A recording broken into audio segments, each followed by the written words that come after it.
Toxic. ఇదే making భయ్యా. Teaser అయితే హాలీవుడ్ మించిన టీజర్ అయితే ఉంది. ఒక లేడీ డైరెక్టర్ ఈ రేంజ్లో తీసిందంటే యాక్సెప్ట్ చెప్పుకోవాలి. ఎందుకంటే ఈ టీజర్ చూసే వాళ్ళందరూ మైండ్ బుర్ర దెంగుద్ది, మామూలు దెంగదు. అది ఈయనమ్మ మేకింగ్ అయితే నెక్స్ట్ లెవెల్ ఉంది. మాటలు కూడా రావట్లేదు, ఆ రేంజ్లో ఉంది. ఇంకా మన యష్ గారు లుక్ అయితే వేరే లెవెల్. ఈ టీజర్ చూసాక నాకైతే ఇండియన్ ఫిల్మ్ ఇండస్ట్రీ రికార్డులన్నీ బద్దలైపోతాయేమో. ఇప్పటికే నీమ్స్తో చాలామంది అడ్జస్ట్ చేస్తున్నారు.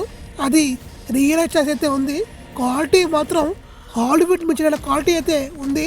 ఇంకా ఏం చెప్తామండి, ఒక లేడీ డైరెక్టర్ ఆ రేంజ్లో ఆ కార్ సీన్ని తీసిందంటే మన మొగలందరూ మూసుకొని ఉండాల్సిందే. ఈ మధ్యన నాన్ ఇంకా ఇంకేదో కాంట్రవర్సీ అవుతుంది. ఆ కాంట్రవర్సీకి ఇది కరెక్ట్గా సెట్ అవుద్దేమో అనిపిస్తుంది నాకైతే. టీజర్ చూసాక మైండ్ బ్లోయింగ్. ఈ సినిమా మార్చి 9న సినిమా అయితే రిలీజ్ కాబోతుంది. చూడాలి. ఇంకా కేజీఎఫ్తో కొవ్వు పూపిన యష్ ఈ సినిమాతో ఓల్డ్ సినిమానే షేక్ చేస్తాడేమో. టీజర్ మాత్రం అద్దిరిపోయింది.